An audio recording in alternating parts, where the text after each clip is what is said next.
Tom Godfrey's Total Carnage GT win. So we do have some notes from him. He's in our Discord. He's very talkative, lovely guy, UK time zone. So, of course, check him out as well. Let me get rid of this little banner that's in our way, you guys. Don't need to see that no more. So here we are with the good old fashioned truck spam from Mr. Godfrey. So let's look at the list real quick and then we'll go over the notes, his thoughts, some changes he might consider if any at all, and what was happening in each one of these games as we go over this. So we have good old fashioned double beast bosses and 3 war bosses. Plain and simple, nice and clean on the character. I really like when orc players keep it to about 5, roughly 5. And if you can keep them to relatively effective cost value, such as war bosses, beast bosses, you really can't go wrong. But these are good cost benefits, right? So if you're an orc player, don't have any war bosses, consider a Big Mech, for example, but stay around that kind of cost of 70 to 80 to get that good value. Then you have the 2 10-man Snagas. These are classics in Warhorde since the beginning of our index. So nothing to be shy of here, as the meta is what we like to call sometimes a haul spam, where there's a lot of monsters, vehicles, hauls that you can actually take advantage of this unit of, and then just having the strength up to 6 feels really good too. Can't go wrong here. But the fun thing that I love about Mr. Godfrey for his battle line is he loves these 10-man units of boys. Yes, and you're talking about Warhorde, that's what we love to see, right? If you're going for, you don't even have to go for the full skirmish, right, where you're taking 3 break, 3 knobs, 2 characters. You don't have to skew that hard into like losing your combos and your throttling potential by just sticking 10-man units of boys. It brings OC, it brings trading, it brings early game pressure, it brings volume of punches, it brings the saturation. 5 bodies, and then you stack that with the 5 trucks.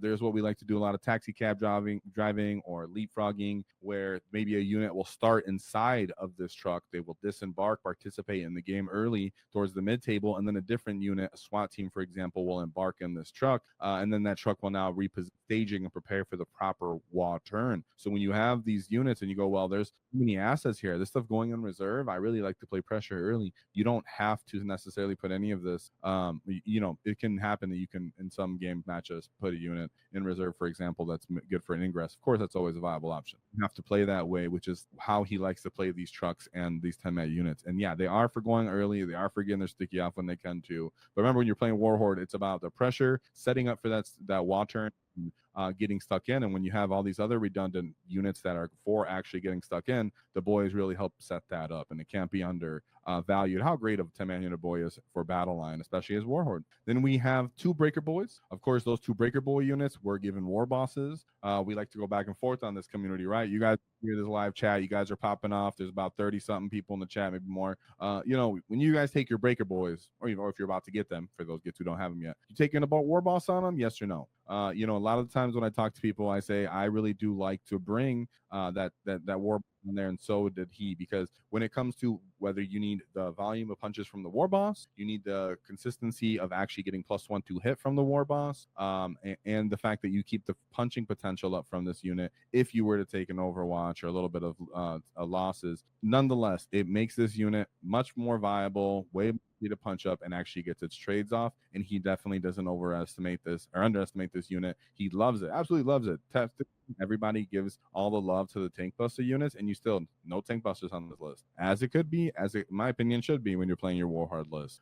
So appreciate your breaker boys. A lot of time orc players look at them and aren't appreciating them because a little costly, not as easy to get stuck in, kind of soft, but hey, they do long work, great you're effective with them, but you have to be effective by sticking them with SWAT teams. Here you get the 2 5-man units of flash kits. Go really far in this game when we go over his actual matchups, how he utilize them. Love their multi-purposeness, and they're just boatload of punches and shots. Then we have what's always fun to see is the 22-man unit of Gretchen. There is no Zod. There is nobody in leader for him, of course. It's because this guy is used for screening his entire backfield, right? It's also used to draw what we like to call a dead card, where when Call the Horde is pulled from the enemy, they cannot just simply discard it for one not being on. Yet, if they were to go for that really far backline unit, it's pretty much impossible to take out one shot, or even reasonable to go get in one shot if you were to pull it on turn 2, for example, or something like that.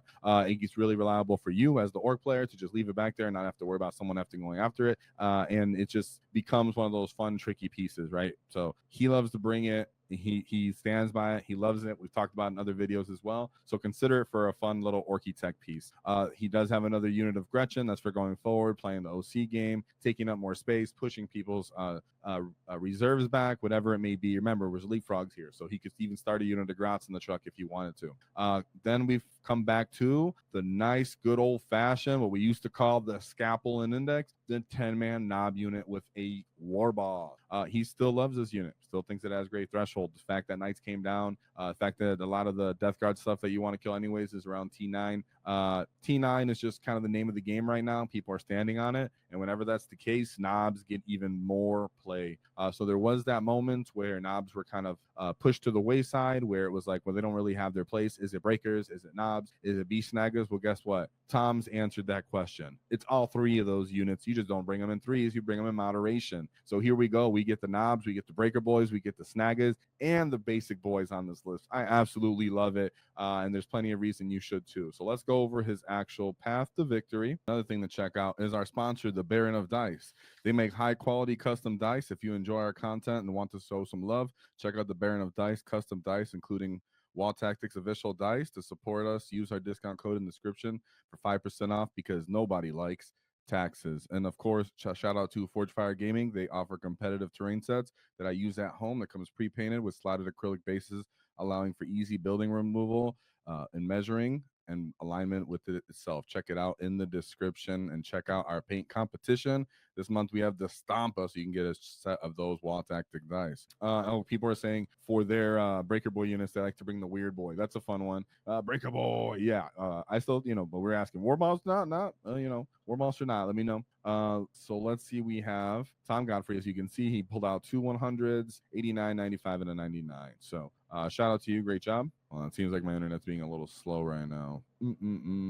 Just make sure you guys are good on that. All right, cool. So let's take a look at his path to a victory, as we always think that's important. Then I'll give you his notes and how some of this went. So right off the bat, we got Death Guard, the Shamble Rot Vectorum. So Biologus Putrefier, 2 Demon Princes of Nurgle, a Fall Blightspawn, and Typhus. 1 10-man unit of Plague Marines, followed by a 7-man unit, 2 7-man units of Plague Marines, and then a 5-man unit of Plague Marines. 3 big bricks of 20 Poxwalkers, and then 3 10-man units of Poxwalkers, followed by 2 units of Death Shroud. So if that is this disgusting Poxwalker unit that's looking to run forward, get the contagions on you, try to trade bodies with you, hold you back, they infiltrate, they play the middle of the table, and they are just thick. Yet, when we actually go over his notes, he actually had a lot to say about this, as obviously it went his way. So when we actually talk about what he liked about his list, right, where the redundancy, there's multiple of the same units. So if anything dies, he knows that he has multiple to do the same job, and some of those jobs overlap, right? Like the Knobs and the Breakers, where they can sometimes go after the same targets, or the Knobs and the Beast Snagger Boys, for example. Then we have quality and quantity of output, threat saturation, so good on trading, and his board control. And so when we speak about his board control, even though he didn't have something like infiltrators, for example, he had the 10-man unit of boys and all of the trucks that are moving around with them. So let me pull up his list so you guys can stare at that instead of this ugly Death Guard list. He said on turn in this game, he infiltrated 60 to 70 of those Poxwalkers, but Tom was able to go first. So he disembarked the boys, he disembarked both unit of Flash Kits, and he actually disembarked the Beast Snagger Boys. He said if anything, he actually overkilled. He didn't need to disembark so many of these units to kill those Poxwalkers, as they were pretty much dead without the wall. So he killed 50 to 60 of those Poxwalkers, and with that much punching and getting stuck in, the Death Guard player playing a little bit more defensive wasn't in position to actually get off kills on him, as the shooting kind of just didn't work. It kind of just bounced. It mostly just bounced. At that turn, he was in position to wall really hard. He picked up both Demon Princes, Typhus, and then most of the Plague Marines on that turn. When he actually did end up getting charged with the Plague Marines, he ended up fighting on death with the 10-man Knobs unit, and that was pretty much the swing of the game. So it's one of those things where orcs actually do have the tools to deal with all those term Poxwalkers. But the fun part here that I think he was really trying to stress was the 10-man unit of boys, that either or he could have committed to do that. He didn't think I needed all the Snaggers or the boys. As me and him are going to talk hopefully tomorrow, or Friday, and would it have been better for just the boys to come out? Would it have been sufficient at that point? I would like to hear, but he did love the flash kits in that case to get out because they're duality, shooting them and then charging them, being strength 5 and then saturation of punches. So he had more than enough for that, which allowed him to clear that first wave, take the mid table. Then when the Death Guard player is reactively moving closer to at least get shots off on him and stage counter charges, well, then now you have the Y, take advantage of the fact that you're faster than them and you come crashing down on them. They only have so many strats that they can activate at once. And CP, of course, they are going to be able to reduce damage, and they are going to have very durable units. But orcs have a bunch of just straight volume, taking them to saves, and they don't have armor of contempt, which means something like your power claws are really going to go a little bit further than you typically expect as an orc player going into a power claw army and power armored army, and it went really well for him. So let's look at his next matchup. What shots you get? Change the camera view. What's up? You see me before my forehead? Let's see. Let me know. So we go to, and he got a one fat 100 there. Then he goes into his second matchup, which was Astra Militarum. We have the Hammer of the Emperor. So we know what's going on here. We have a big old Cadian command squad, Gaunt's Ghost, so the nice trickster toolbox unit, Lord Leontis, one Rogel Dorn commander, and then a Tech Priest engine seer. We have one Cadian shock unit, 2 Catachan jungle fighters, 2 Torox primes, Baneblade, 1 Cyclops demolition vehicle, 3 Vanquisher, and then a basic Ogren for that command squad. So of course, as you can see, nice good old fashioned parking lot, good old tanks, vehicles. I think he's just trying to lay the hammer down on you. There is good survivability here. But let's talk about how he felt like this game actually went. He said it was actually felt like this, though. For him, it was a total mismatch with good staging on the GW terrain. He said the Breaker Boys made a mess of one of the Russes and one of the Beast Bosses through Unbridled Carnage and Fishing for the critical 5+, was able to put 18 mortal wounds on on a Russ on his own. Now, of course, was it a Russ? No, it was it was a Russ. Now, of course, you can't necessarily rely on 18, but that is an astounding number. Yet, when you are fishing with Unbridled Carnage, for you guys that are not aware of it, when you are using your Breaker Boys, you're punching into a vehicle or monster, the Breaker Boys, the Beast Snagger Boys, the Beast Snagger Boys' ability to reroll the hits means that when your Beast Boss himself is going to make his attack, you're going to pick his sweep attack, you're going to pick up anything that isn't a 5 or ace and simply re-roll it for the chance to do more 5s and 6s to make your attacks go from 6 to 7 hits to more like 12 hits and then convert those to dev wounds. So that's what he means by fishing. Very, very powerful ability for you to be able to do that. Really, that what makes the difference with the Beast Boss in Warhorde than any other detachments. And then nonetheless, he just said that after that point, he just had too much and overran him with damage and anti-vehicle saturation, I guess. So he just absolutely pulled that Astra Militarum player apart. Of course, as we know, it takes a little bit more than that. He was simplifying it, but having a 10-man boys to clear those early battle line units that are also on the way, and then stage up, make him pull some of those tanks out to shoot those boys off those objectives, because boys don't just fall over. One Torox and then one battle line unit isn't going to reliably kill 10 boys. They're going to pull a tank for that, and then that places your position to run up and get some charges off. So awesome, great job by that 10-man boy units leading the way again. So he moved to his third game, where he went into the Thousand Suns, the Grand Coven. So we have Demon Prince of Tzeentch with Wing, Exalted Sorcerer, Infernal Master. Those are all Infernal Masters. One with the Umbrellific Crystal, and then Magnus the Red. We have 1, 2, 3, 4 Rubric Marine Squads, 2 Rhinos, 1 Chaos Spawn, double Mutalisk Vortex Beast, and then Singor Enlightened with the Fate Cast Great Bow. That's a really long name. That's a long name. So Thousand Suns are shaking up the meta if you have the proper pilot, but our boy did have a proper game plan into them, as orcs have been notoriously good into Thousand Suns whenever they have their time in the sun. So it was supply drop, so you made sure to actually reply what mission this was this time. Shout out to my Git. He said, in this case, the Thousand Suns went first. He clumped everything the defender a little bit more defensively, trying to actually make his Mutalex Vortex slightly forward so you can get some shots off possibly. But in this case, our Tom read the battlefield as to, well, I'm just going to go all in here. I'm going to Wa turn one. And when he broke it down, he wad turn one because of the board presence and the ability to run out and tag and to jail him. Not necessarily for the offensive potential the Wa would bring, but for the actual board presence positioning it would bring. So in that case, even though he knew he wasn't getting off on the best targets, he wanted to hit Magnus. He was hoping he could kill one of the Immunolix Vortex Beasts with the Breaker Boy units and then pile into Magnus.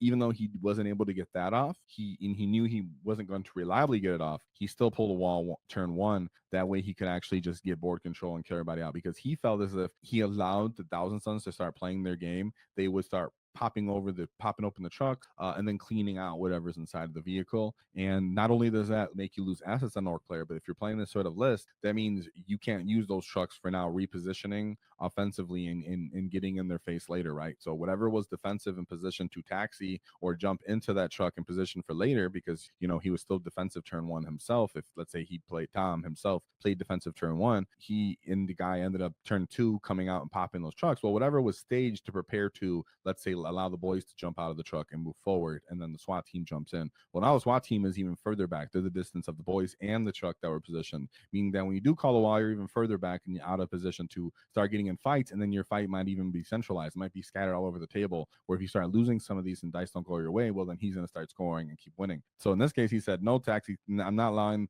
this to happen. I'm just going to get out and start punching. Then he said lots of the taxi cab services, right? So now that the trucks were empty of the boys, the flash kits got out, and they were shooting at the Rubric Marine Rhino. They popped that actual Rhino and they charged the unit instead. Later, the Knobs and the Breaker Boys were able to get their charges into the Mutilex Vortex Beast. Like I said, they actually weren't able to touch Magnus. But on the following, on turn two, that's when he got more gets out, the boys, and Snagga Boys on, and that actually allowed him to parking lot jail the Thousand Sons player. He was slowly over time taking wounds away from Magnus between the Snagga Boys.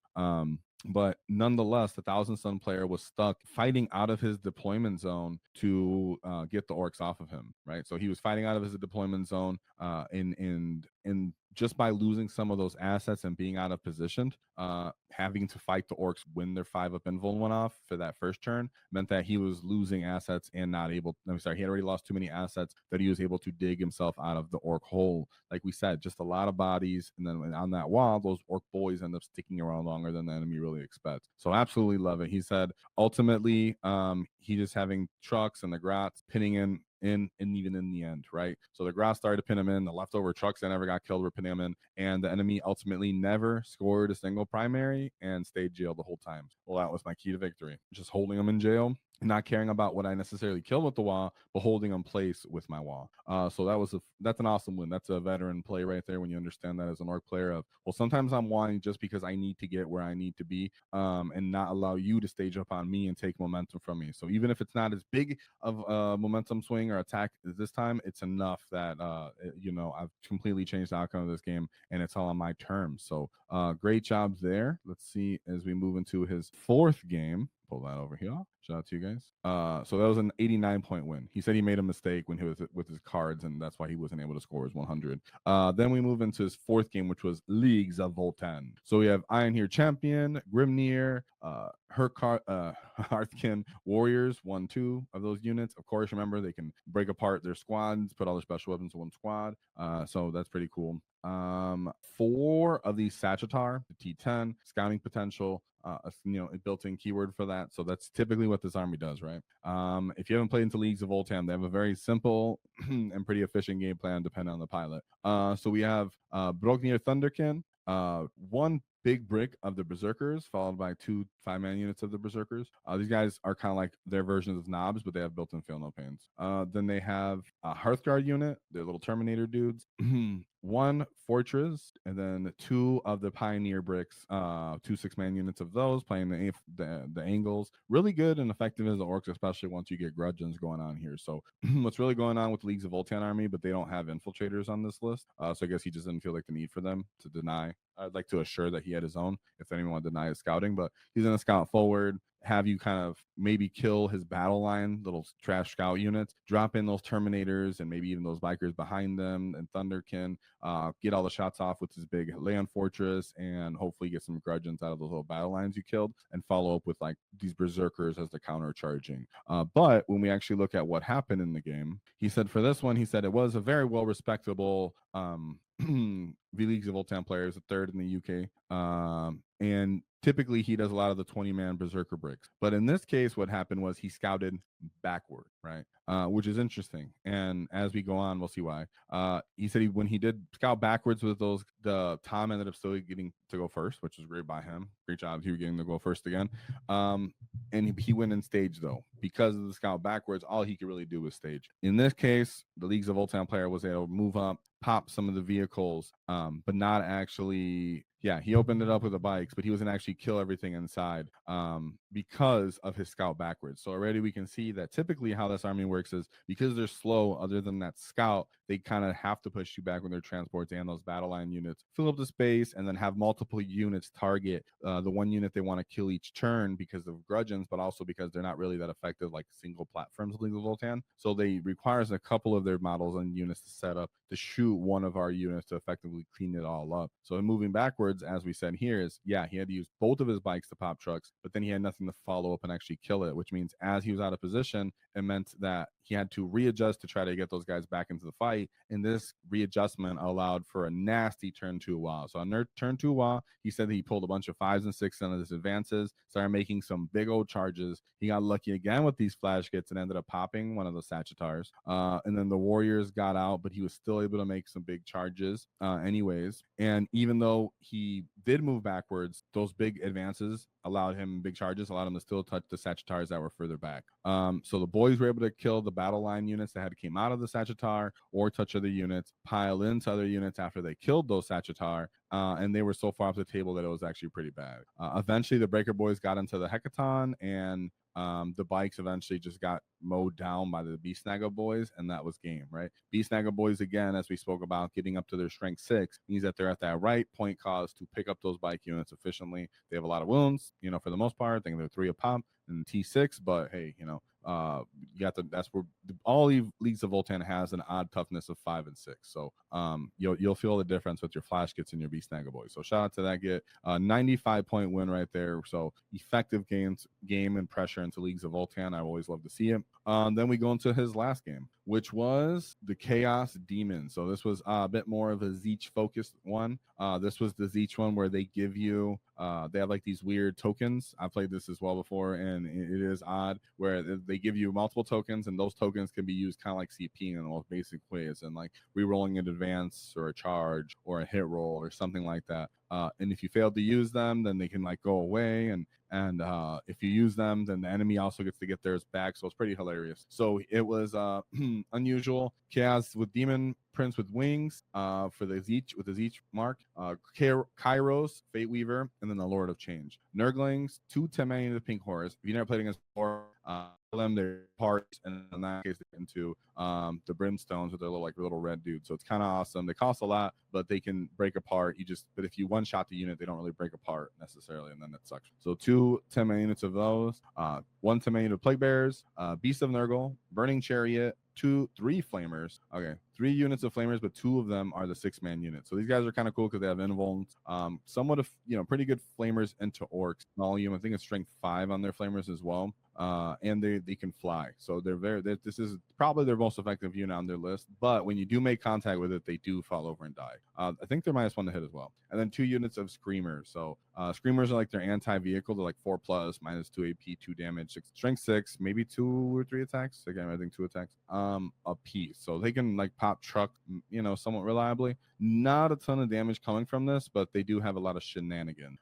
So as for his list, he said he got to go first. He ended up staging. Ultimately, the Lord of Change ended up popping one of the trucks, and then he started using the Screamers to kill the Beast Snagga boys that were inside of it. He made a wall of Plague Bearers and Pink Horrors. He charged everywhere. He picked up the Horrors, the Pinks, the Screamers that had hit him, the Nurglings, the Plague Bearers, and he ended up getting into one of the Demon Princes with his Breaker Boys. So crushed him. And then the Beast Boss almost killed Kairos, but didn't end up pulling that off.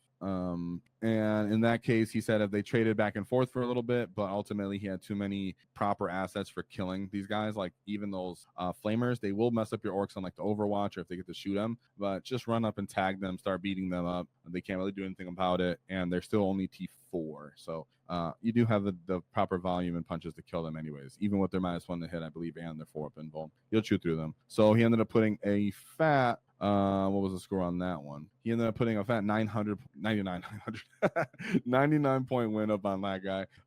So great job. He said it was great fun playing into that Zeech list. As for his final notes on that, he said his MVP were the double beast bosses, as they were both able to one-shot or oversaturate any one vehicle unit, but then also appreciate the value that the Snaggas brought between volume of punches, OC, and ability to stay alive, right? Compared to, let's say, a Snagga Boy unit, you lose 4 of those. Breaker Boy unit, you lose 4 of those guys to Overwatch. Well, that unit can't kill vehicle anymore. You lose 8 of your Snagga Boys, and you can have a knob, 1 dude, and the beast boss alive and still just completely flip over Leman Russ. So he said that was one of his favorite MVP units, and also the 20-man Grot unit. Nobody ever tried to take his home objective at all, and multiple times throughout multiple games, the enemy drew a dead card with Call of Horde, whether they didn't score it or they straight up just had to burn a CP to it. But one thing he wants you guys to remember is key to victory is practice. Knowing your own army and knowing a bit about the enemy's army, knowing the local metas, and just knowing when to drop CP and when to save CP. So CP management, as always talked about. And he said he remembered he fought on death and then interrupted several games, for example, that he felt was really important too, which is a lot of CP in the bank management, right? Like we talk about a lot. So shout out to Yuget, and they can fall back and shoot. Okay, nice. Thanks for remembering. Flamers can. All right, cool.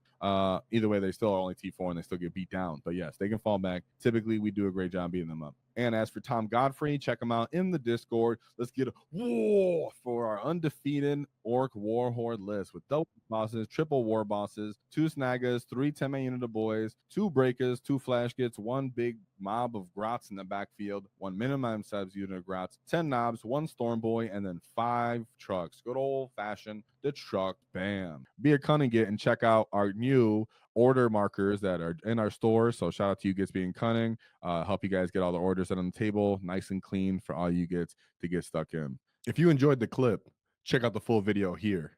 If you'd like to see more tactics, click here. Let's get stuck in, lads!